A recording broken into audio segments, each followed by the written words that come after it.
July 18, 1987, 4:42 p.m. Port of Miami, Florida. The summer sun shimmered over the lively port of Miami as the Ocean Splendor, a mid-sized luxury cruise ship bound for the Caribbean, readied itself for departure.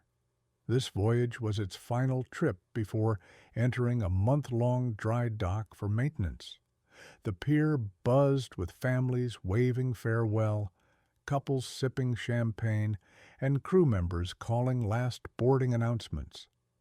Among the passengers boarding was Dr. Elias Monroe, 41, a well-known cardiologist from Charlotte, North Carolina, accompanied by his wife, Dr. Marissa Monroe, 38, a pediatric oncologist at a regional hospital. Both were highly regarded for their commitment to their patients and, unusually, had decided to take this trip at the last minute. They were not typically cruise travelers. Elias's younger brother, Marcus, who had driven them to the port, gave a quick hug. "Try not to stress over the buffet. You deserve to unwind," he said. Elias smiled in response. "We'll be off the grid for a few days." Marissa grinned, adding, "And if anything goes wrong, just blame the shrimp." Elias laughed, unaware it would be the last time he'd see them. The Cabin, July 19, 1987, 9:16 a.m. Ocean Splendor, Cabin 7B, Upper Deck. Their suite was modest yet refined, a corner room with a private balcony. Soft morning light filtered through sheer curtains as Marissa browsed a brochure for spa services on board. Elias sat beside her, sipping black coffee and reading a well-worn medical thriller. They had intentionally disconnected. No pagers, no hospital calls, not even postcards. For once in their demanding careers, they agreed this week was solely for themselves. That evening, they dined alone at table 14 by a window overlooking the endless ocean. A ship photographer stopped by to take their picture, the kind meant for the crew's memory wall. That photograph would later become a key piece in the investigation. The Disappearance, July 21, 1987, 6:30 a.m. Ocean Splendor, Daily Logbook. When the ship made a brief stop in Nassau, the Monroes did not disembark. Housekeeping found their cabin untouched that morning. The beds made, clothes neatly folded, luggage still in the closet. But they were nowhere to be found. They hadn't been seen at breakfast or the previous night's jazz concert. Their key cards showed no activity since the afternoon before. By noon, the crew activated a missing persons protocol. Upon the ship's return to Miami on July 25th, the Coast Guard had already launched an investigation. Statements were collected, the vessel was thoroughly searched from bow to stern, surveillance footage reviewed, yet nothing surfaced, no signs of struggle, no indication of suicide, no witnesses, no farewell note, no trace. Their cabin remained immaculate and silent, as if the sea had simply claimed them. July 25, 1987, 9:50 a.m. U.S. Coast Guard. Station, Miami Beach. The ocean. Splendor had just docked when Lieutenant Commander Rachel Monroe, unrelated to the missing couple, stood at the pier's end reviewing the initial incident report. 2 passengers, married medical professionals, vanished between Nassau and the Bohemian coast. They had no history of mental illness or suspicious behavior. The crew's internal search had revealed nothing. Lieutenant Monroe scanned the ship's layout and made notes. No CCTV on the upper decks in 1987. No recorded cabin door activity after 5:47 p.m. on July 20. No use of room service, pool, or events that evening. It defied logic. People sometimes go overboard or disappear intentionally, but a couple like this, without conflict, debts, or enemies, did not simply vanish. July 25th, 1987, 2:15 p.m., on board the Ocean Splendor. The Coast Guard, along with cadets and divers, conducted a meticulous search. Every closet, storage area, and crew corridor was inspected. Divers scanned beneath lifeboats and along the waterline for any signs of injury or snagged clothing. The Monroe's belongings were catalogued and sealed. 2 books, a medical thriller and a poetry collection, a jewelry box untouched, 3 folded but blank letters, an undeveloped disposable camera, prescription sunglasses, and a leather-bound notebook. In the bathroom drawer were Elias's watch and a hairbrush with blonde strands. Captain Harold Clean, 62, was cooperative, but guarded. "I've captained 211 voyages without losing a soul," he asserted. "If they disappeared, it wasn't on my watch. Someone brought it with them." His words lingered. Family's response. July 26, 1987, 10:22 a.m., Monroe residence, Charlotte, North Carolina. Marcus Monroe met with investigators in his brother's spotless kitchen. Family photos lined the walls. Medical journals lay scattered on the coffee table. The fridge still held half a bottle of wine, opened the night before their departure. He told everything he knew. Elias had no enemies. Marissa had recently secured a cancer research grant. Their cruise had been a last-minute decision.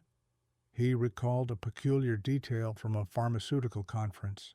Before leaving, he had asked if I could check the mailbox in his absence. Then, as if reconsidering, he paused, almost like he wanted to say more, but ultimately just smiled and said, "Never mind." It seemed trivial at the time, yet it lingered in my mind. 3 days after the missing persons report was filed, the Coast Guard released their official statement. Presumed lost at sea, with no indication of foul play. However, those familiar with the Monroes felt this conclusion was merely a placeholder. Nothing about the couple's last hours or their untouched cabin explained what had truly happened. 8 years later, a coded report from a patrol unit near the coast of Cargo would crack the case wide open. But, for now, all that remained were 2 names on a manifest and a haunting silence that refused to fade. August 2nd, 1987, 3:47 p.m., downtown Miami, Blue Wave Photo Processing Center. It was a slow Sunday afternoon when Leonard Voss, a 63-year-old film technician with decades of experience, noticed something unusual. While developing rolls sent in by the Ocean Splendor cruise line, mostly disposable cameras from tourists, one particular strip stood out. Unlike the bright, casual shots of sunsets and cocktails, this roll contained only 3 images. They were dim, slightly underexposed, likely taken indoors. The envelope was handwritten, Cabin 7B, Roll 3, developed on request. Leonard examined the photos through his magnifier. Photo 1, Elias Monroe standing near the balcony door of their cabin, expression unreadable. Marissa's hand rested lightly on his shoulder, not quite posing, not smiling. Photo 2, a dimly lit, empty hallway shot from inside their cabin, angled toward the main corridor. A shadow loomed in the left corner, indistinct, whether human or object was unclear. Photo 3, a mirror selfie of the Monroes, blurry and angled strangely. But behind them, faintly visible, was another figure, a silhouette that didn't match either of them. Leonard's hands trembled slightly as he clipped the negatives to dry. He had seen many strange vacation photos over the years, but these unsettled him. He set them aside to log and send to the cruise company, but the photos were never claimed. August 11th, 1987, 6:02 p.m. Charlotte Police Department, Missing Persons Division. Detective Melanie Ruiz, assigned to the Monroe investigation, received an unmarked envelope in her mailbox. No return address, no fingerprints. Inside was a Xerox copy of the third photo, the mirror shot, with a handwritten note at the bottom. Look closer. They weren't alone. Since the original image was already evidence, a photocopy like this shouldn't have existed. Ruiz had a photographic analyst examine it. The analyst noted, "The silhouette in the mirror appears unusually tall, and the angle suggests the photo was taken inside the bathroom. Yet, the mirror reflects more than the interior should show, possibly due to light distortion or double exposure. No camera defects were found on the roll." Ruiz tucked the photo in her desk drawer away from the official files. She wasn't superstitious, but a feeling of unease lingered. By the end of August, the Monroe case had nearly vanished from public attention. No suspects, no motives, no remains. Yet, in a cold evidence room, 3 photographs lay untouched and unexplained. Images of a couple who disappeared without cause, and one that hinted they hadn't been alone in their final moments. August 24th, 1987, 11:03 a.m. Marcus Monroe's home, Charlotte, North Carolina. Over a month after Elias and Marissa's disappearance, Marcus Monroe was exhausted. His days were swallowed by reporters, investigators' calls, and endless paperwork related to next of kin status. But what haunted him most was a letter found wedged between medical textbooks in Elias's home office. Written on cream-colored stationery, carefully folded but never sealed or mailed, the letter was addressed to Dr. Malcolm Foster, a controversial Baltimore researcher Marcus recognized, who had collaborated with Elias on a cardiac neurostimulation study. The letter read, "Malcolm, if something happens during this trip, you'll know where to look. You once warned me some doors shouldn't be opened, but I opened one anyway, so did she. Don't trust what they'll say. The file isn't in my office. It's where we first met." Underneath the plaque, same key. If it's still there, burn it. End. Marcus stared at the signature. It was undeniably Elias's, but he had no clue what it meant. September 3rd, 1987, 1:19 p.m. Baltimore, Maryland, office of Dr. Malcolm Foster. Detective Ruiz flew to Baltimore carrying a copy of the letter. Dr. Foster, 58, thin and intense, with nicotine-stained fingers and restless eyes, read it silently before locking his office door. "I warned Elias 2 years ago not to get involved," he said quietly. "There were conferences, clinical trials run through shell hospitals. They use cruise ships for unregulated field testing." Ruiz raised an eyebrow. "Field testing what?" Foster exhaled slowly. "Cognitive suppressants, environmental triggers, sensory manipulation. We studied how surroundings influence decisions, but some projects crossed ethical lines." He must have uncovered something. Foster walked to the wall and lifted a small brass plaque labeled "First Principles in Practice, founded 1978. Behind it was a hollow space, empty. He nodded. "It's gone." A name emerges, Pushed for more details, Foster finally named Dr. Vinh Nguyen, a Vietnamese-American neurologist and former contractor for the Defense Biomed Research Lab. He vanished in 1985, 2 years before the Monroes, last seen boarding a cargo ship in Panama under contract for an atmospheric stress response study. No one had heard from him since. Returning to Charlotte, Ruiz's suspicions grew. What had Elias and Marissa truly stumbled upon? At the back of her file, she placed the letter with a sticky note. Elias knew something. The trip was a cover. Find the original file. It would take nearly 8 years before that file, or anything else, resurfaced. And when it did, it wasn't from a whistleblower, researcher, or agency. It came from the open sea. September 12, 1995, 6:42 a.m. early morning, Gulf of Mexico, 40 nautical miles west of Dry Tortugas. The USCGC Callahan, a Coast Guard patrol cutter on routine duty, was moving slowly through thick morning fog.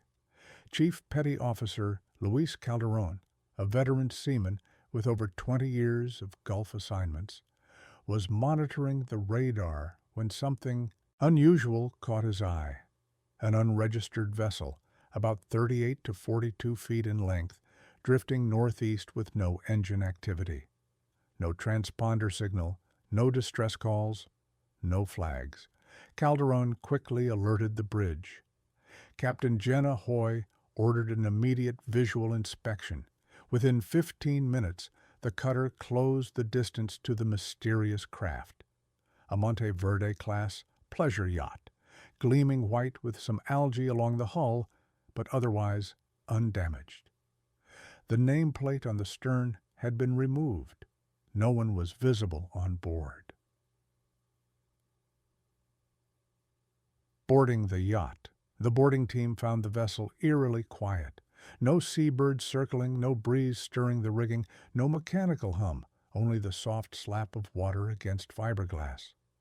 Calderon was first to step aboard, followed by 2 junior officers. Inside, the cabin was spotless, untouched, as if on display in a showroom.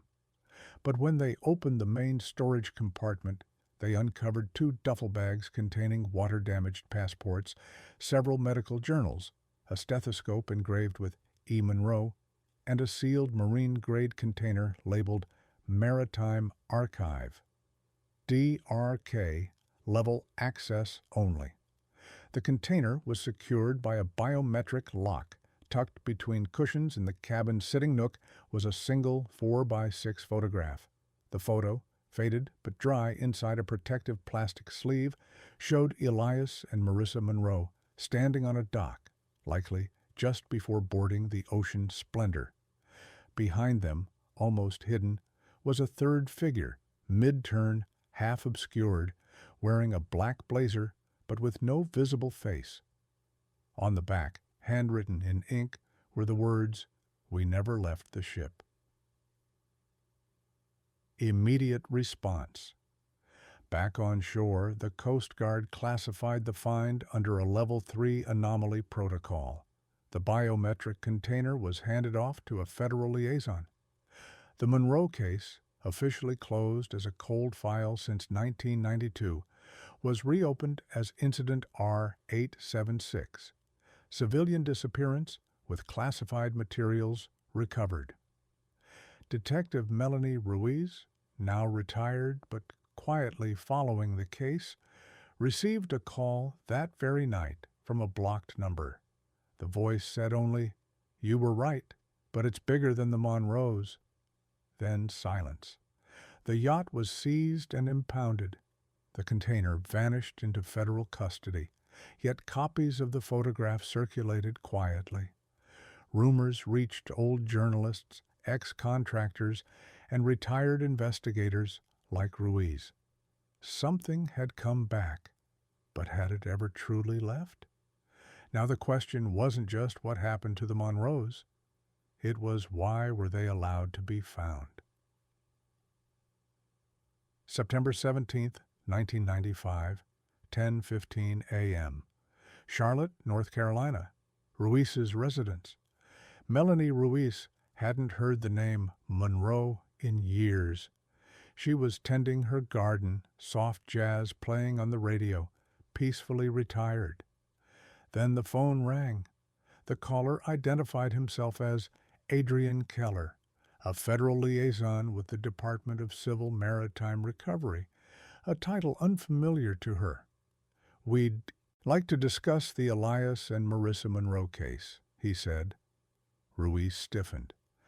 "That file's closed," she replied. "Not anymore," Keller responded. "We recovered something." They arranged to meet the next day at a public library in Raleigh, neutral ground. The September 18th, 1995, 2:07 p.m., Raleigh Public Library, Archives. Wing Keller was younger than Ruiz expected, mid-30s, dressed in a pressed black suit and plain tie, eyes sharp and unblinking. He carried a metal briefcase and clipboard. "I'm not FBI or Homeland Security," he began. "I work for a task force formed after Liberty Shore. We monitor maritime anomalies, cases that don't fit usual disappearance patterns." Ruiz leaned forward. "Like ships coming back empty?" "Exactly," Keller said. He opened the briefcase to reveal scans of the items recovered from the drifting yacht. The Monroe dock photo, a fragment of Marissa's passport, and a transcript of a partially decrypted audio log from the marine container. Ruiz held her breath. The audio log was dated October 24th, 1987, 3 months after the Monroes were reported missing. Elias's voice, weak and strained. "We don't know where we are. The lights have been flickering non-stop since yesterday. Marissa still hears the tones. We try to turn back, but the compass keeps spinning. Every call to the Coast Guard fails. It's like we're off every frequency. If anyone finds this, please tell our families this was never a vacation." Then static, a softer voice followed. "Marissa, they're not letting us leave." "It's not the ship, it's underneath it." The recording ended. Ruiz pushed the papers away. "What is this?" Keller didn't answer immediately. He leaned in and said quietly, "There have been others. Not many, but enough." Ruiz left the library with the transcript and a cold chill. What she had pursued in 1987 wasn't a simple missing persons case. Nearly a decade later, it was resurfacing, with implications far beyond the Monroe family. Because somewhere in a locked vault, in a building with no official name, someone now held proof the Monroes had survived for at least 3 months after vanishing, and possibly longer. October 3rd, 1995, 6:21 p.m., Johns Hopkins University Medical Library, Restricted Manuscripts Room. Detective Ruiz didn't stop her investigation after meeting with Keller. If anything, the encounter reignited her determination. She recalled that Elias Monroe had once worked closely with a neurologist named Dr. Evelyn Carr, a specialist in cognitive degeneration triggered by sensory deprivation. Dr. Carr had been part of Elias's early research team in the late 1970s. After 3 days of persistent calls, Ruiz was granted limited supervised access to Carr's archived notes. In Box 14A, she found Elias's final recorded work before his disappearance. 4 handwritten journal entries, 2 annotated diagrams of cranial nerve maps, and a sealed envelope marked "Do not publish. Destroy after reading." Ignoring the warning, Ruiz opened the envelope. The journal entries were shaky but legible, each one more disturbed than the last. Entry 1, May 13th, 1987. Our understanding of how external stimuli affect neural clarity is flawed. Isolation doesn't just impair, it rewires. Prolonged exposure to silence, disorientation, and sensory imbalance causes more than hallucinations. It enables suggestion. Entry 2, May 26, 1987. The cruise study might be compromised. Passengers report the same recurring dream, an underwater structure emitting a pulsing tone. Marissa heard it last night, though she won't admit it. Entry 3, June 4th, 1987. If my theory is correct, this isn't neural breakdown. It's transmission. What if the ocean isn't empty? What if it's broadcasting? Entry 4, June 28th, 1987. We are being observed, not by the crew or passengers, but by the space itself. We exist within a closed loop, a simulation controlled by something else. Something owns the current. Inside the envelope, Ruiz found a short, unsigned note written in Elias's handwriting. To whoever finds this, you were never meant to know. The sea does not forget. It only returns what it holds once it's done watching. Beneath the message was a crude sketch, a cruise ship above, and beneath it a massive, faceless silhouette with tentacles. Ruiz set the papers down softly and whispered, "What did you discover out there, Elias?" That night, she scanned the documents and mailed a copy to an old journalist contact in New York, without explanation, only including one sentence. "If anything happens to me, follow the name Project Morepoint." By then, Ruiz believed the Monroes hadn't merely been lost at sea. They had drifted into something that watched, learned, and waited. And for some reason, in 1995, it had decided to return a piece of what it took. October 6th, 1995, 8:12 p.m.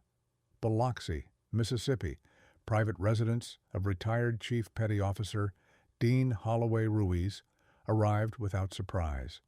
She had tracked Holloway through Coast Guard retirement records, filtered by service near Dry Tortugas, and confirmed by a blurry photo from the 1995 yacht recovery. The man barely visible in that photo was Chief Petty Officer Dean Holloway, who had retired abruptly in early 1996, citing health issues, just months after the Monroe's vessel was found. Now, almost a decade later, he opened the door with visible hesitation. "You're here about the Monroes," he said before Ruiz introduced herself. She nodded quietly. The conversation Holloway poured himself a glass of bourbon, but didn't drink it, holding the glass in his hands. "I'm going to regret this," he muttered. Then he began. "We weren't supposed to tow that boat in. Protocol was to mark its location, record coordinates, and leave salvage to contractors. Your team boarded it, though," Ruiz said. "Because we were ordered to," Holloway replied. "That morning, we got a call from a Department of Homeland Security contact. Said there was an unregistered vessel with no distress signal. If found, we had to recover it and deliver it intact to a private dock in Pensacola." He leaned in, voice dropping. That wasn't the only call. Holloway described a second mysterious message received hours later on a separate channel. No call sign, untraceable origin. The voice said, "If the name Monroe is found, you didn't find the boat." He paused, letting the statement sink in. "But we did find the name, on medical tools, on books, and that damn photo." "Did you report it?" Ruiz asked. Number 3 hours later, one of my men, Seaman Tyler Phelps, had a seizure. No prior history. He said he heard a humming below deck that made his teeth ache and eyes water. Ruiz blinked. Was he okay? "He never recovered. Retired the same month. I tried filing a report, but it vanished during review. I was summoned to a meeting with two suited men I'd never seen before. They told me if I valued my pension, I'd keep quiet. The hidden hatch. Before towing the yacht, Holloway said they discovered something unusual sealed into the wall near the vessel's headboard. A hatch, seemingly welded shut from the inside, with no handle. Ruiz frowned. Was it opened? We weren't allowed to touch it. When I asked during offload, a federal agent said, "It's not for surface personnel." Holloway finally took a sip of bourbon, staring out the window. I've boarded wrecks, recovered bodies, even watched a man burn in a fuel explosion. But that boat, he shook his head. That boat felt like it wanted to be left alone. Ruiz stood and quietly slipped her recorder back into her coat pocket. As she left, Holloway said one last thing. It was never about the people, Detective. It was about whatever they brought back. October 8th, 1995, 3:44 p.m. Key West, Florida. Portide Mental Health Recovery Center, closed facility. Detective Melanie Ruiz stood at the rusted gate of what once had been the Portside Clinic, a small private psychiatric facility operated quietly along the southern tip of Key West. It had shuttered in 1990, reportedly due to lack of funding. But that wasn't the whole story. A contact inside the Department of Health Records had flagged something odd. A patient file admitted under the alias M. Elias in December 1987, 5 months after the Monroe disappearance, and the attending physician, Dr. Richard Kaplan, a neurologist with ties to a now defunct research group called Horizon Lake. Entry denied. The clinic was locked and overgrown. Ruiz managed to get access through a city code enforcement request under the guise of property inspection. She entered through the side window, flashlight cutting through cobwebs and dust. Old filing cabinets lay, gutted, but the basement lined with moldy tiles and collapsing walls still had its medical archives untouched. She found what she was looking for in room B3, a single black ledger with a fading label. Internal monitoring, Horizon Lake, transfers, 1986 to 1989. Inside the ledger, each patient was labeled only by initials and dates, but one entry stood out. Me, admitted December 12, 1987. Symptoms on intake, nonverbal episodes, sensitivity to ambient sound, mutters in Morse sequences, draws repeating circular pattern with internal hatch markings.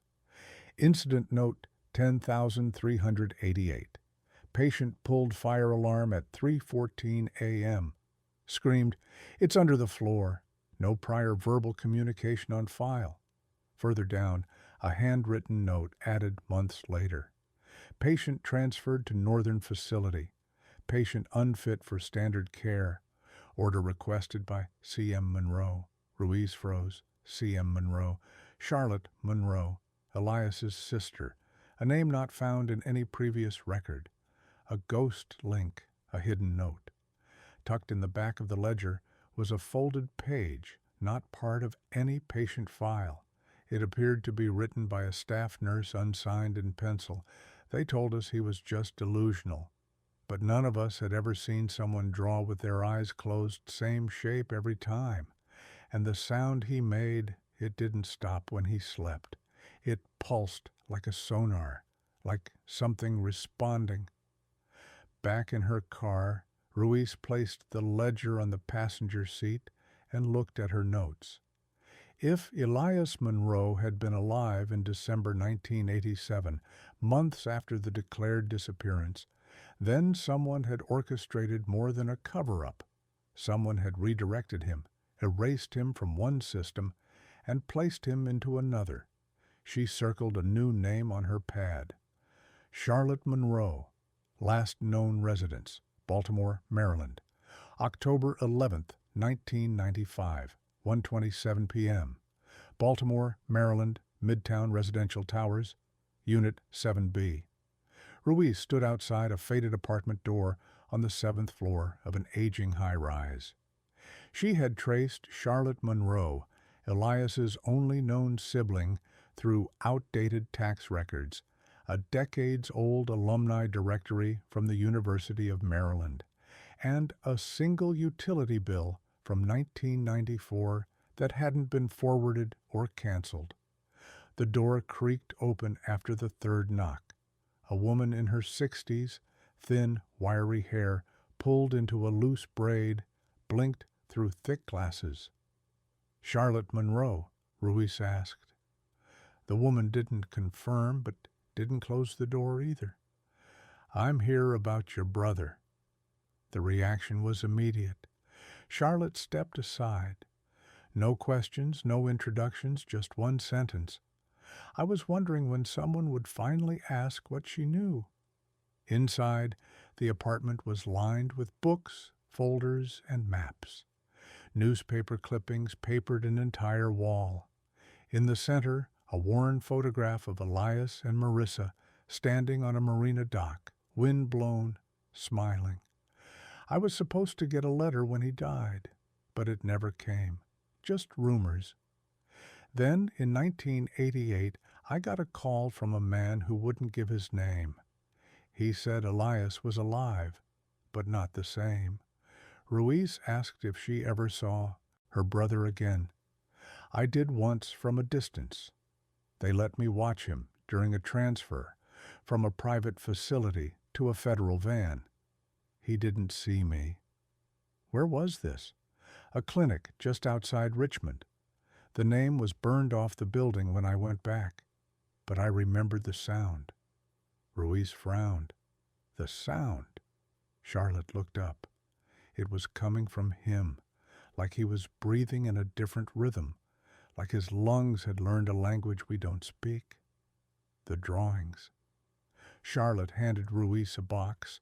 Inside were dozens of sketches, all made by Elias, some mailed to her anonymously, others left at her door without explanation.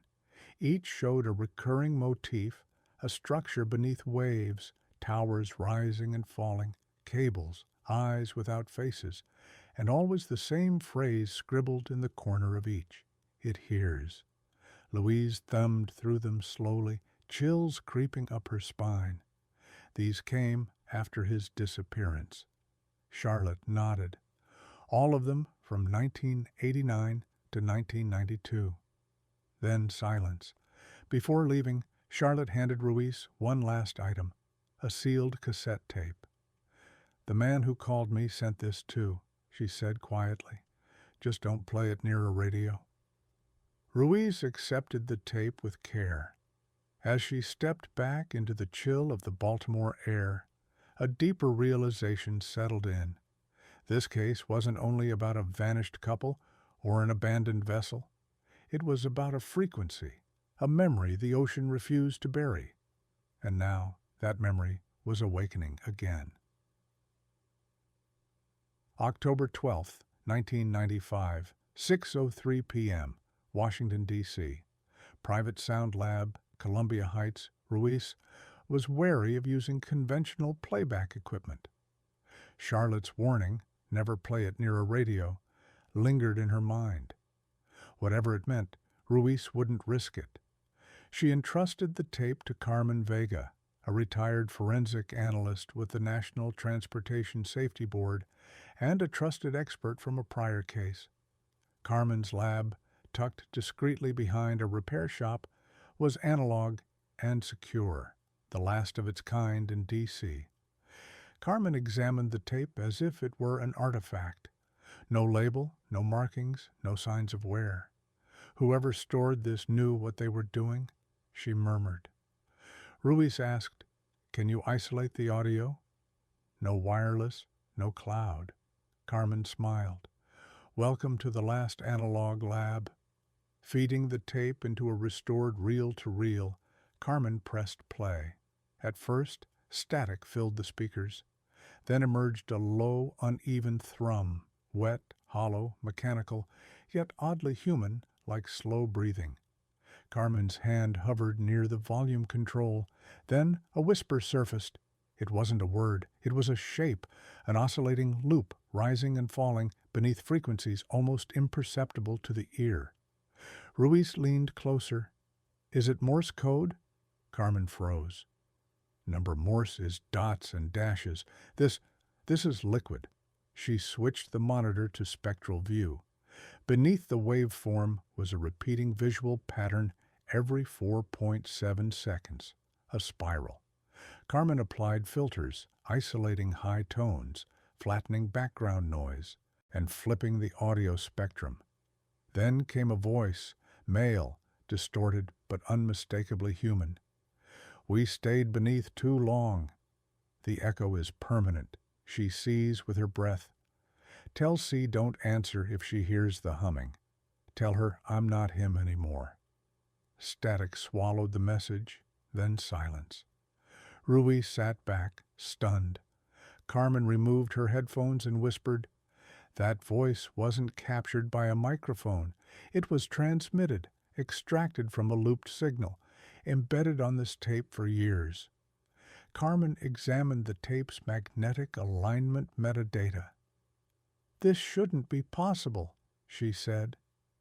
Though the recording was dated December 1990, the signal modulation technique embedded within wasn't developed until 1993, a sonar method used in deep-sea testing. She looked at Ruiz in disbelief. The voice was encoded after the tape was sealed. Someone injected this message years later without ever opening the cassette outside. Ruiz stepped into the evening cold, but the chill in her spine was far worse. The tape's weight in her coat pocket felt impossibly heavier. A message, an echo, a memory buried too deep to fade. One phrase echoed relentlessly in her mind. "Tell her I'm not him anymore." October 14th, 1995, 10:46 a.m., National Maritime Archives, Norfolk, Virginia. With obvious leads exhausted, Ruiz returned her focus to the origin of it all, the cruise ship itself. The SS Asteria, registered in Nassau, Bahamas, had officially been decommissioned in 1988, the year after the Monroes disappeared. Records stated it was sold and scrapped in Long, India, but archival manifests, shipping logs, and decommissioned documents Ruiz obtained through the National Maritime Archives revealed discrepancies. The registry for the Asteria showed two critical issues. 1. The final voyage manifest dated July 6, 1987, was blank. 2. The ship's sail documentation included an ID that did not match any recorded hull number. Ruiz was handed the registry binder, a thick volume covering official vessel activity throughout the mid-'80s. Passenger logs for May and June 1987 were intact and neatly typed. But July 1987 was missing entirely. The log jumped from June 29th directly to August 2nd, skipping the exact week the Monroes boarded. A handwritten note appeared in the margin. Filed under OSD, Non-Standard Disappearance per Security Directive. Ruiz had never encountered the term OSD before and flagged it for follow-up. The ship that wasn't scrapped. Digging further, Ruiz contacted the Port Authority of Mumbai, responsible for shipbreaking in Alang. Within hours, a shipping officer responded. The SS Asteria was not recorded in our 1988 records. The ship with that ID was rerouted in 1989 and never arrived for decommissioning. Last known ping, coastal monitoring buoy, South Atlantic. Signal lost thereafter. Ruiz frowned. "Are you telling me the ship vanished?" The officer shrugged. "Stranger things happen. Some vessels go dark deliberately. Others are flagged, renamed, repainted, or reused. When asked for ping data, the officer emailed a raw sonar reflection log dated March 18, 1989. It showed a large vessel near the Tristan da Cunha archipelago, one of Earth's most remote locations. The annotation stunned Ruiz. No transponder, unknown signature, object stationary for 7 hours before disappearing from scans, no visual confirmation, cross-referencing the OSD directive. Back in Norfolk, Ruiz sifted through maritime incident records marked with the mysterious OSD label. From 1980 to 1995, only 5 such incidents were logged. 3 involved vanishings at sea, no debris, no explanation. 2 concerned military vessel operations abruptly redirected mid-cruise under undisclosed protocols. Yet each shared one unsettling thread. 1 or more passengers later reappeared under new identities, with no memory of their voyage. Ruiz sat in the archive reading room, surrounded by stacks of heavily redacted files stamped with official seals. The ship that was reported sunk had never actually been dismantled. Its final voyage was missing from all logs, and some of its passengers, at least a few, had returned, altered beyond recognition. Closing the files slowly, Ruiz whispered to herself, "This was never about the ship. It was about what was waiting for them." Off course, October 16th, 1995, 3:52 p.m., Retired Personnel Quarters, Port Canaveral, Florida. Ruiz tracked a name buried deep in a restricted OSD report. Commander Blake Garrison, former U.S. Navy deep-sea recovery diver, honorably discharged in 1990 due to psychological instability following a classified mission. He now lived a reclusive life in a modest mobile home near the marina, its windows veiled by blackout curtains. Ruiz knocked once. A voice called out, already knowing, "You're not Coast Guard. You're not here to talk fishing." She stepped inside. The salty air mingled with varnish and old wood. Walls were lined with underwater wreck photographs, all unlabeled, except one. A grainy image of a ship's submerged corridor bathed in eerie green-blue haze. In the center, a diver, arms outstretched, frozen mid-step. Ruiz pointed. "Is that the Asteria?" Garrison did not answer directly. I went deeper than we were supposed to, came back with something they couldn't explain, a scream in my head that never ends. The dive Garrison recounted the 1989 covert salvage mission, 200 meters southwest of Tristan da Cunha. The Navy had detected a long-dead ping, no transponder, no flag, but matching the Asteria's dimensions. His team was sent for a preliminary survey. The ship was pristine, no hull breaches, no burns, no drift. It was as if it had been placed there deliberately. Inside, sealed doors and corroded nameplates. Furniture still bolted to the floor. No bodies. But something else. Drawings scrawled on walls. In soot, in blood. Every mirror shattered. In the galley freezer, someone had carved into the metal, "Don't answer the voice in the hallway." The incident. On the 3rd day, Lieutenant Rollins, one of Garrison's crew, began acting erratically. He claimed to hear music, to see a woman pacing stairwells, said he'd seen passengers dining, though the ship was empty. Rollins disappeared on the 4th dive. No trace was ever found. The team was pulled from the mission, debriefed, and all files were sealed. "They told me it was nitrogen narcosis," Garrison said, "but I kept the sonar scan." He retrieved a metal case from beneath the floorboards and opened it. Inside was a thermal sonar printout. It showed a humanoid figure, not wearing diving gear, standing in the ship's ballroom, head tilted, arms slightly raised, face blank. Timestamp, March 18th, 1989, 2:23 a.m. The message never sent before. Ruiz left. Garrison handed her a sealed envelope. "I wrote this in '91, he said. "Meant to send it to a senator. Never did. Maybe you'll know what to do with it."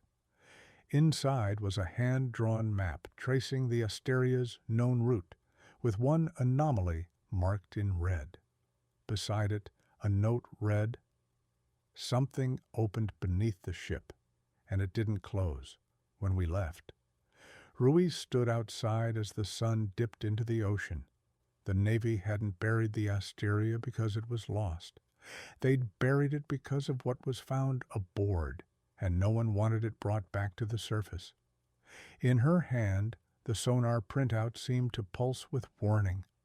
There had been someone on that ship, and they weren't on the manifest. October 19th, 1995, 11:31 a.m. Charlotte, North Carolina, Monroe.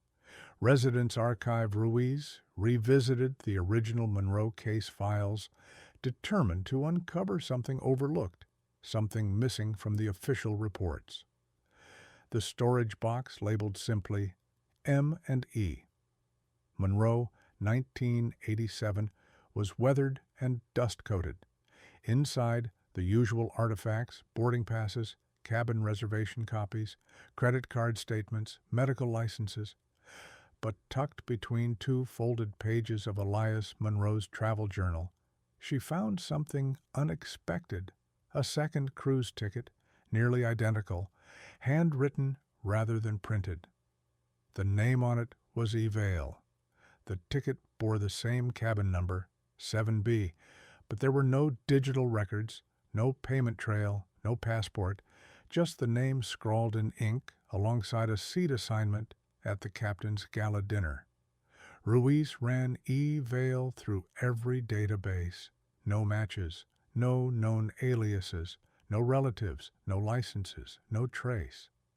Yet, according to the paper seating chart retrieved weeks after the Monroes vanished, there had indeed been a third chair at their table, marked Reserved Vale. Interview with the cruise photographer Ruiz tracked down Alan Deet, now 71, who had been the on-board photographer aboard the Asteria in 1987. He remembered the Monroes well, kind, reserved, not seeking the spotlight, but polite. When Ruiz asked about the mysterious third guest, Vale, Deet hesitated, then nodded slowly. "I remember someone," he said. "Tall man, pale, wore gloves the entire time. Never took photos, just sat at the edge of the light." Ruiz leaned in. "Did anyone else mention him?" Deet nodded again. "A couple of the stewards said he gave them the creeps. Never saw him eat, never saw him go to his cabin." Ruiz showed him a photocopy of the silhouette from the Monroe's camera roll, the shadowy figure standing behind them. Deet's face went pale. "That's him," he said quietly. "Vale. Manifest anomalies." The crew list discrepancy cross-checking crew, lists against guest logs, Ruiz uncovered another irregularity. A steward named G. Atwell was assigned to cabin 7B, but he had filed a formal complaint 3 days before the disappearance. "I don't believe that man is a registered guest," the complaint read. "He doesn't speak. He appears at the window when I pass, even at 3 a.m. Something's wrong in that cabin." 2 days later, Atwell himself went missing. The official log marked him presumed overboard, but no body was ever recovered. Ruiz penned a new name on her board, Vale. Last known sighting, July 9th, 1987.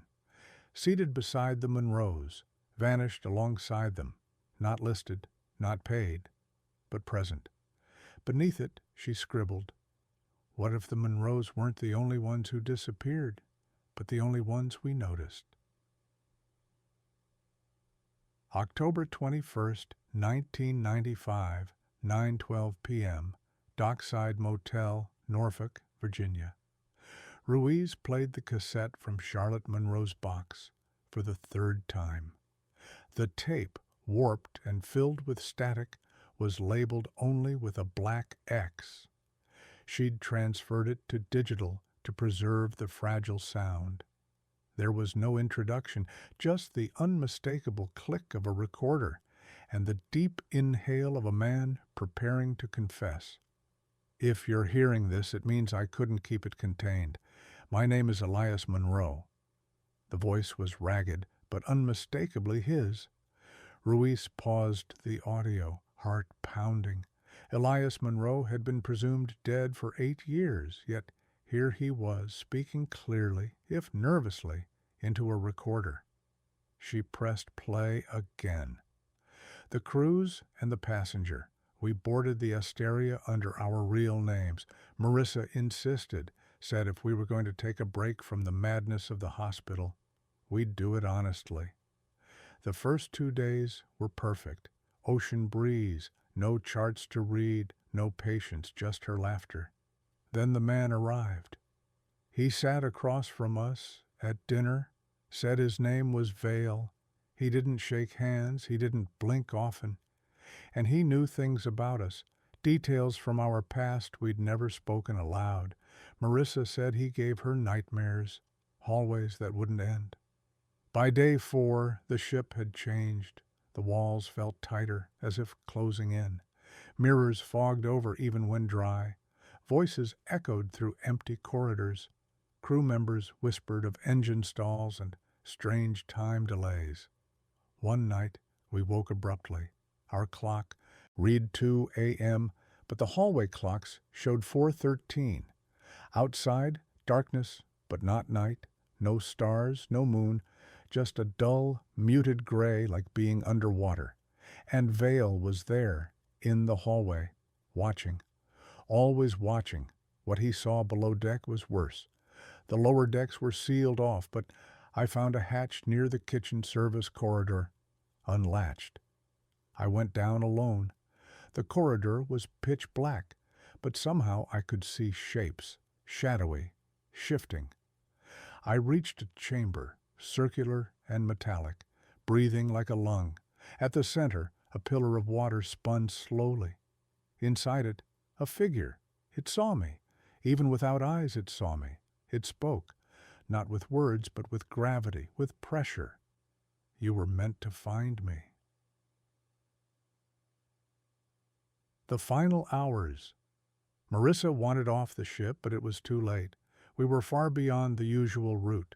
The engine said we were stationary, but the waves crashed. The stars didn't move. Vale came to our door that night. He knocked once, then whispered, "Only one of you leaves." She screamed. I fought him. But when I woke, the ship was empty. No crew, no guests, just me and the sound. Low, constant, like the ocean breathing inside my skull. I found a lifeboat and drifted for days. A vessel without a flag picked me up. They fed me, asked no questions, and dropped me near Nova Scotia. I've been hiding ever since. If you find this, tell Charlotte I'm sorry. Tell her the ocean took more than our bones. It took our names. Click. Silence. Ruiz sat motionless. The tape bore no timestamp, no return address, no proof. And yet every word aligned perfectly with what she'd uncovered. The Asteria hadn't vanished. It had absorbed something, sent one man back to tell the truth. October 23rd, 1995, 6:42 a.m. United States Coast Guard Station, Portsmouth, Virginia. Ruiz stood inside a hangar bathed in halogen light, staring at the skeletal remains of a vessel's hull. Twisted, salt-stained, incomplete. Recovered 7 years earlier off Nova Scotia by a deep-sea trawler. It bore no identifying marks, no flag, no serial number, no name, until a sonar technician found a single corroded plate wedged into the keel. Initials 8714. Years later, the plate was matched to the Asteria, the passenger cruise vessel that disappeared in July 1987. The 1993 recovery file showed the wreck was quietly transferred to a Coast Guard outpost under the assumption it was an undocumented cargo ship. No one connected it to a cruise liner. The hull's corrosion had altered its identity beyond recognition. Ruiz opened Box 04R and found a sealed envelope marked "Classified, not for civilian review." Inside were 4 Polaroids. The hull from above, starboard side split open, peeled from the inside out. A dining room, plates still on tables. One plate held food, untouched, preserved under saltwater pressure. A lifeboat still docked to its rig, untouched. And a crew locker door inside a jar and a neatly folded uniform with a name tag, Vale. Ruiz's breath caught. They had recovered the vessel, cataloged it, seen the name. Yet the case was marked no match, intentional omission, deliberate silence, evidence locked away. The audio recorder. A technician named Cooper Hall, part of the recovery detail, was found working in a shipping yard nearby. When Ruiz mentioned the wreck, his demeanor shifted. "I shouldn't talk about it," he muttered. Ruiz showed him the photo of the name tag. Cooper sighed and led her to a private garage behind his house. He pulled a weathered crate from under a tarp. Inside, a sealed plastic bag labeled Cabin 7B audio recorder. "Damaged. I shouldn't have kept it," he whispered. "The others were scared. Said it was humming. I couldn't throw it away." Ruiz lifted the broken, waterlogged recorder. Etched in scratched metal along the side was the name, E. Monroe. The puzzle pieces back at her motel, Ruiz stared at her evidence wall. Pieces were falling into place. Wreckage, confession, name tags, photographs. But the question lingered. Why? Why had the Monroes been targeted? Why was Vale there? What had they truly found beneath the surface? Something the ocean didn't want remembered. Ruiz pinned the photo of the uniform at the center of her board, circled Vale, and wrote beneath it, "Not a passenger, not crew." Then what the hell was he? October 25th, 1995, 11:37 p.m. Norfolk, Virginia, Ruiz's motel room. Ruiz couldn't sleep. The cassette player on her nightstand clicked at the end of every loop, a metronome marking obsession. But it wasn't Monroe's voice that haunted her. It was the faint, subaudible sound beneath it. A low hum, like a power station or something breathing through metal. She isolated it, looped it, ran a spectrogram analysis through forensic audio software. That's when she noticed it. The waveform wasn't random. It repeated every 43 seconds. The pattern pulsed like a distant sonar echo. Ruiz cross-checked maritime signatures, engine noises, marine mammal frequencies. Nothing matched. Then she recalled something from the Coast Guard's 1993 wreck report. Low-frequency acoustic anomalies detected at time of recovery.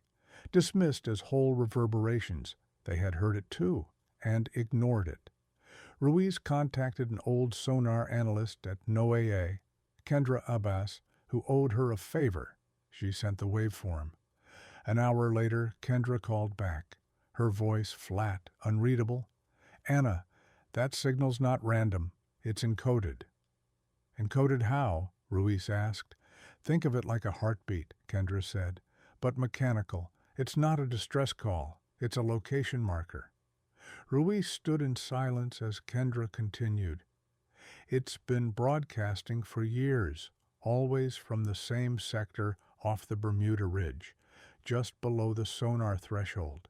You don't hear it unless you're listening for ghosts. Ruiz unfolded a maritime navigation chart across her table. She marked the location Kendra gave her. Then, for the first time, she noticed the triangulation. Point A, last known position of the Asteria.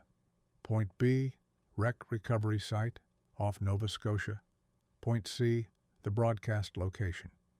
The 3 points formed a near-perfect equilateral triangle. At the center lay a zone labeled Uncurved Trench, estimated depth unknown, no commercial activity, no authorized passage. She drew a red circle around it. Then, without thinking, picked up the old recorder from Elias Monroe's belongings. It was cold, but vibrated slightly in her hand for just a second. Ruiz now had more than a theory. She had coordinates, a signal, and a question burning in her chest. If this was all an accident, why was the sound still calling? And who, or what, was waiting for someone to finally hear it? She turned off the light, sat in silence, and let the hum fill the room, because now it wasn't just a sound from the past. It was a summons. October 27th, 1995, 4:21 a.m. Open waters, U.S. Navy Atlantic surveillance vessel.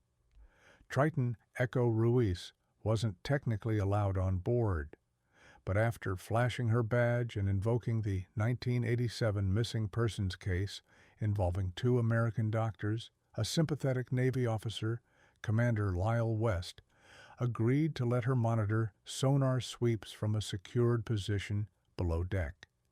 They patrolled Sector 8C just along the outer rim of the trench marked Uncurved.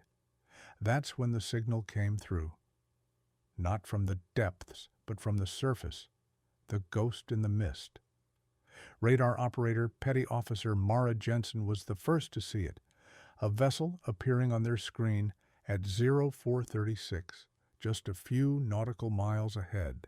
No call sign, no identification. Transponder, just a shape, a ship, silent, floating. They rerouted immediately, approaching with extreme caution. Visibility dropped as sea fog rolled in, thick and unnatural. When spotlights cut through the mist, the hull came into view, blackened, warped, but unmistakable. Faded, corroded letters. Asteria. Initial boarding Commander West ordered a drone team to inspect the deck before anyone set foot aboard. The grainy footage was clear enough. Lounge furniture still bolted down, deck chairs untouched, cabin doors mostly sealed, except for 7B, which was open. Ruiz stood frozen, watching the drone hover over the open doorway. Inside, a cracked mirror hung on the wall, and across its surface, something dark was written, a single word, still. The return log. The ship had no power, no crew, no signs of external damage. But internally, Ruiz later described it as caught between 2 states, death and waiting. The dining hall remained intact, plates set, champagne glasses resting where the Monroes once dined. Their cabin was empty, but the mirror, facing the sea, was something else.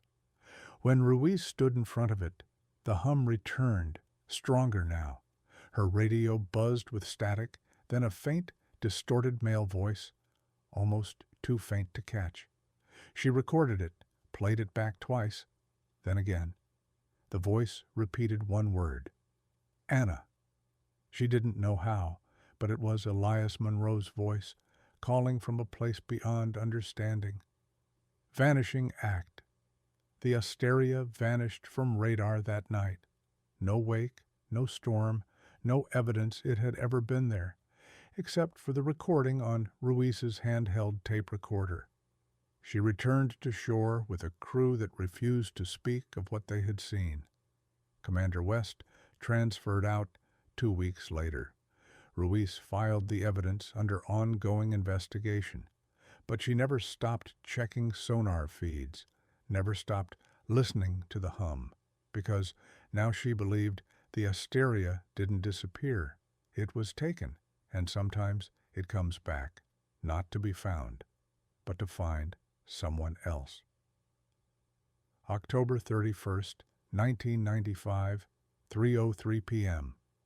Norfolk, Virginia, Ruiz's apartment. The envelope was thin, unmarked, slipped silently under her door. No postage, no return address, just a plain white fold with her name handwritten in ballpoint pen, a dot Ruiz. Inside was a single sheet of paper, aged and yellowing at the edges. The letter read, U.S. Coast Guard, Atlantic Division filed. July 19, 1987.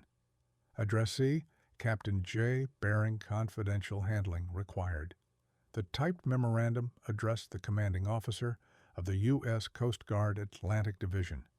Subject, Incident 817A. Doctors, Elias and Nora Monroe. Classification, Tier 4, Suppression. At 20 hours on July 17, 1987, the Asteria relayed an encrypted emergency burst transmission containing 6 seconds of audio, immediately flagged by naval intelligence due to its waveform matching prior black-coded transmissions associated with Sector 8C.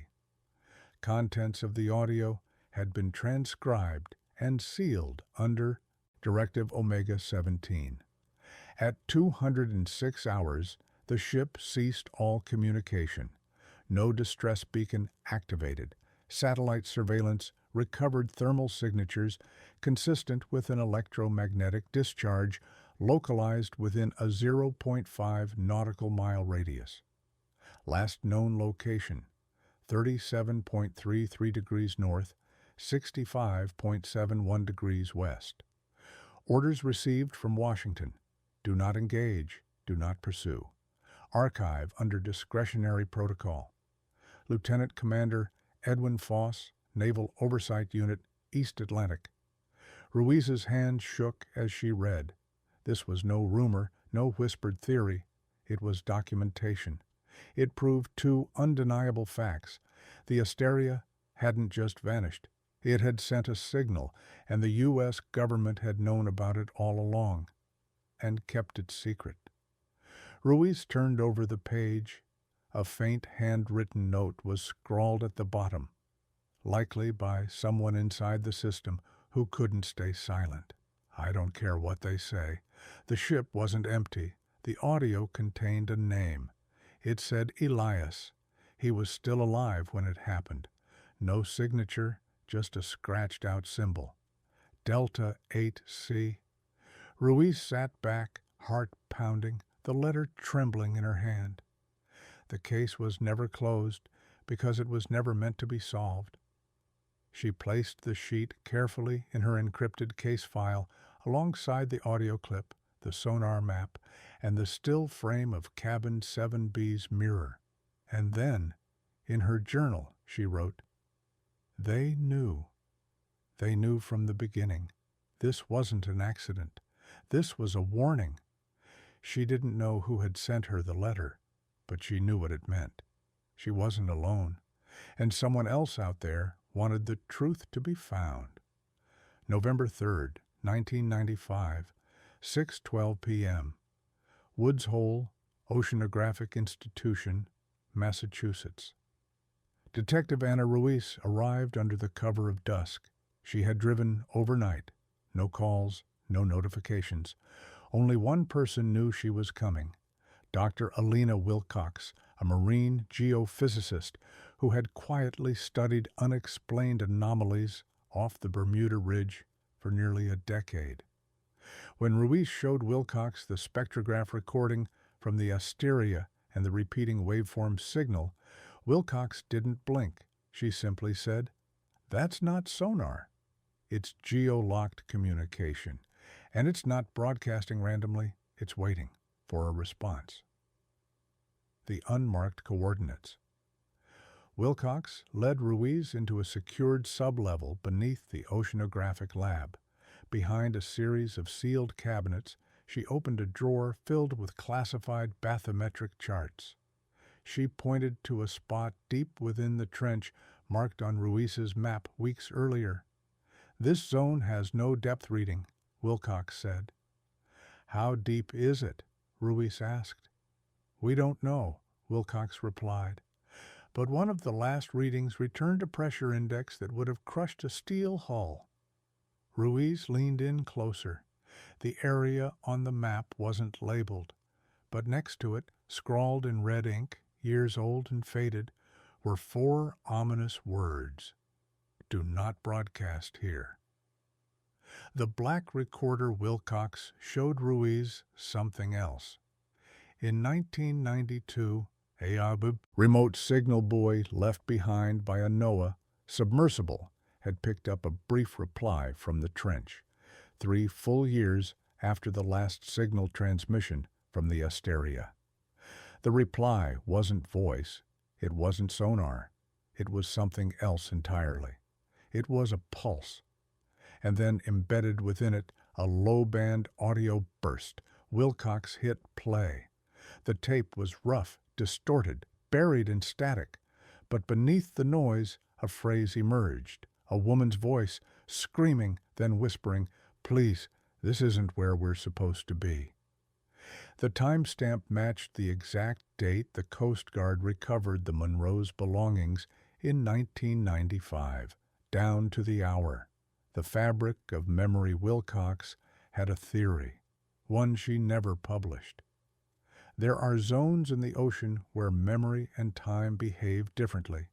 We've seen chemical disturbances, magnetic anomalies. But this is something else. Ruiz asked, "What do you mean?"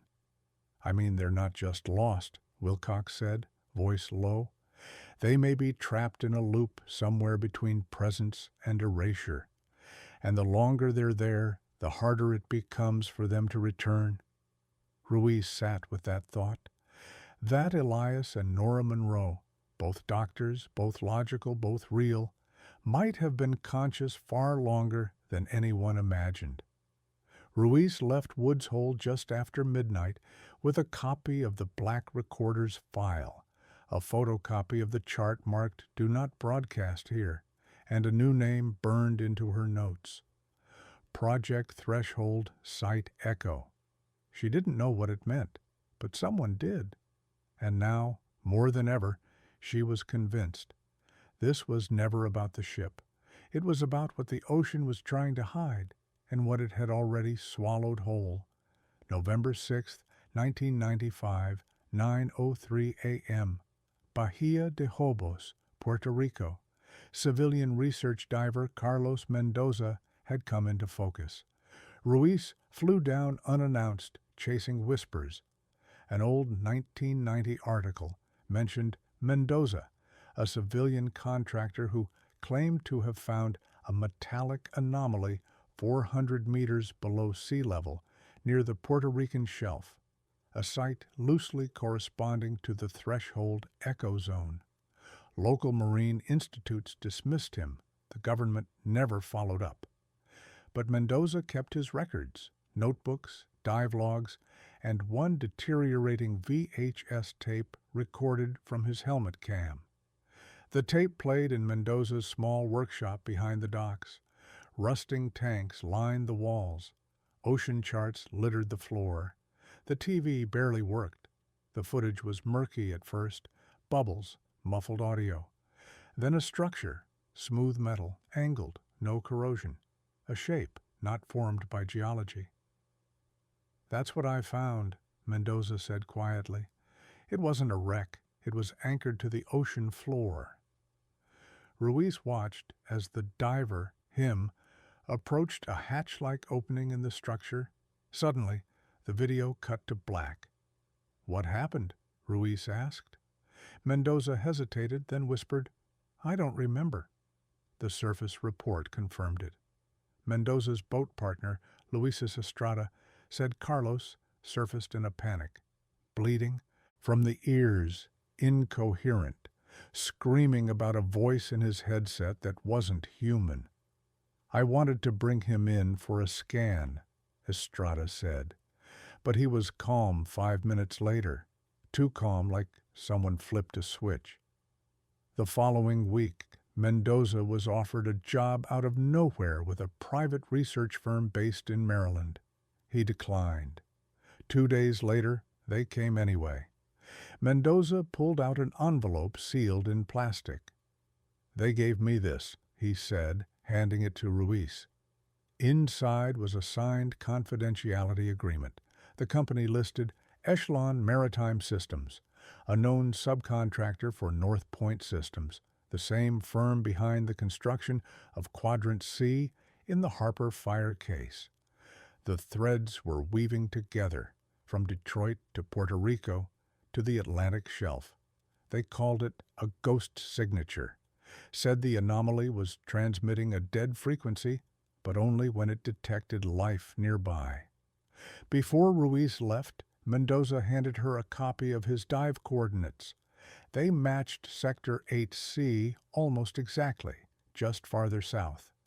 But it wasn't the location that haunted her. It was Mendoza's final words. "I think the ocean has layers we weren't meant to open, and once you knock on the wrong one, something knocks back." Ruiz flew home that night with one more marker on her map, and the growing fear that the Monroes hadn't just disappeared. They had gone somewhere never meant to be found. November 8, 1995, 2:44 a.m. Confidential NOAA relay station, Charleston, South Carolina. Technician Andrew Tulliver was monitoring dormant sectors of the East Atlantic Band. Routine overnight protocol. These channels hadn't been active since the late 80s, some even longer, but at exactly 2:11 a.m., something lit up in Channel 7, Echo, a frequency designated inactive and tagged with a red classification label for archival storage only, no live response, yet it was live. The signal burst lasted 22 seconds, a low rhythmic pulse like sonar layered with audio. Tulliver isolated the feed and ran it through a scrubber. It repeated only once, but clear enough for transcription. "We never reached land. They won't let us surface. We still remember the voice." A woman's voice. The cadence was fragmented, like someone struggling to speak after decades in silence. He printed the logs, archived the audio, and notified his superior. By morning, the channel was black again, gone, back to Ruiz. 3 days later, Ana Ruiz received a brown padded envelope at her temporary P.O. box, no name. Inside was a mini cassette labeled Echo TX 871. A sticky note. You were right. Cabin 7B was never empty. She played the tape. It was the same signal Tulliver recorded. Ruiz listened again and again, isolating the waveform. Near the end, faint, buried beneath static, a whisper, a name. Nora. The implication was staggering. The Monroes hadn't been lost to weather, pirates, or accident. They had been intercepted, held somewhere remote, somewhere submerged, still alive, possibly altered, not just physically, but mentally. Ruiz had no theory for how consciousness could survive or transmit after all this time. But the pattern was undeniable, and the name that wasn't data, that was memory. Ruiz sat in her rented car outside a closed station. In her lap, the cassette. In her hands, the photo from the cabin. On her map, a red marker around the redacted Coast Guard coordinates. She no longer believed the Monroes were simply gone. Number. They were trying to come back, and someone, something, was trying to stop them. November 10th, 1995, 5:33 a.m., Naval Ocean Surveillance Facility, Virginia, off-record briefing room. Detective Ana Ruiz had secured a backdoor meeting with Commander Peter Greaves, a former Navy sonar specialist who once monitored North Atlantic anomalies under Operation Neptune Veil, a now-defunct program decommissioned in 1991 without public explanation. Greaves wasn't eager to talk, but when Ruiz played the Echo TX-871 tape, his demeanor shifted. He paused the audio halfway through and said, "I've heard this before. Once in 1987, the night the Lusitania Ridge Array failed, the Pulse event." Greaves explained, "In April 1987, a deep ocean listening array placed along the Lusitania Ridge captured an unidentifiable acoustic burst. It was neither biological, seismic, nor man-made. It sounded intelligent. Shortly after, every hydrophone in the sector flatlined. The report was labeled Marine Tectonic Interference, and the array was quietly dismantled. But not before one technician, a linguist named Carla Wexler, flagged the burst for containing phonetic markers consistent with emotional distress. Her notes were dismissed. 2 months later, Wexler disappeared. A hidden archive. Greaves handed Ruiz a USB drive. Inside were 6 encrypted files pulled from his personal archives. One contained a transcription overlay from the 1987 Pulse, mapped side by side with the 1995 Echo TX-871. They were identical. Ruiz stared at the waveform, throat dry. 2 transmissions, 8 years apart. Same frequency, same voice, same phrase. We still remember. Theories resurfaced. Greaves leaned back, voice low.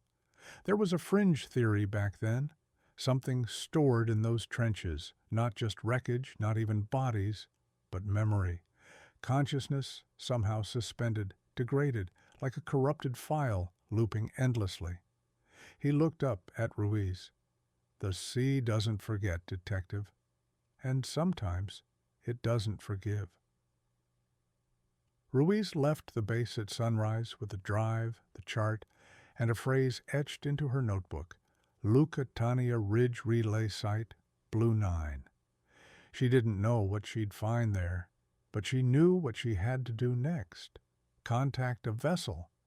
Go out herself. Listen, because if the ocean was speaking, it was time someone truly listened.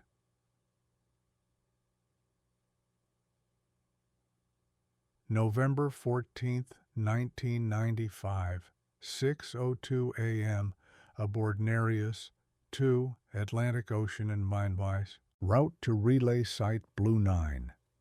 Detective Anna Ruiz wasn't a diver, but she didn't trust anyone else to do this.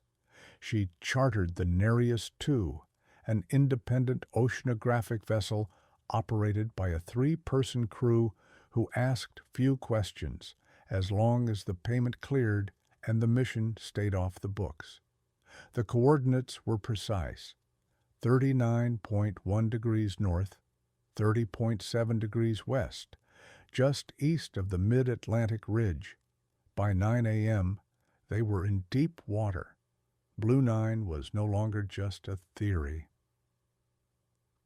The descent, Ruiz remained topside, monitoring the dive remotely from the research station on board.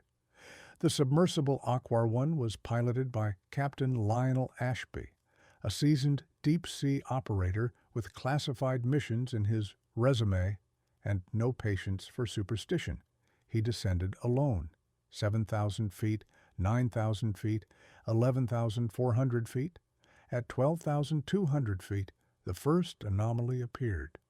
"Command, I'm losing compass stability," Ashby reported. "Instruments spinning, visibility dropping fast." The live video streamed in grainy flashes, flat basalt interrupted by symmetrical formations. Too even, too repetitive. Ruiz leaned closer. "Ashby, describe what you see." looks like fencing, not natural ridges, rows, and there's something reflecting light. Wait, Jesus, it's a door. The camera zoomed in. There it was, a metallic panel embedded into a sheer vertical slope. No hinges, no visible seal, but unmistakably artificial. Engraved characters, some worn, some sharp. In the top right corner, Unit 7B. Ruiz's heart stopped. Ashby, confirm. Did you say 7B? Affirmative, stamped right here. Then static, the break. The video feed glitched violently. One frame showed Ashby's face twisted in confusion. The next, total black. Alarms blared topside. No contact, no signal. The sub was gone. The surface search lasted 5 hours. Sonar pings returned scattered, reflecting off surfaces that shouldn't exist. No thermal spike, no debris field. It was as if the sub had been absorbed. The crew begged Ruiz to turn back. She didn't argue. But before leaving, she dropped a sonobuoy over the site, pre-programmed to record for 72 hours and transmit remotely just in case. Back on shore, Ruiz filed no report. She returned to her motel, turned off the lights, and played the final seconds of Ashby's dive on loop. In the very last frame, before distortion overtook the camera, something behind the door, not a figure, a reflection. 2 human silhouettes, standing side by side, holding hands. November 21st, 1995, 2:12 a.m., Ana Ruiz's motel room, Port Azores, Portugal. The sonobuoy transmission arrived just after midnight. Ruiz sat alone in the dark, headphones on, fingers trembling slightly over the receiver. 3 days had passed since Ashby vanished. She had prepared to hear nothing, dead signal, corrupted file, silence. But the buoy had captured something, a voice, the recording, faint, filtered through layers of static and oceanic pressure. But as she cleaned the signal and layered frequency bands, it came into focus. Anna, listen to me. The voice was male, familiar. If you hear this, we're still here. They took the surface from us, but not the memory, not love. Pause. Tell her Nora still holds my hand. Then silence. Ruiz sat frozen.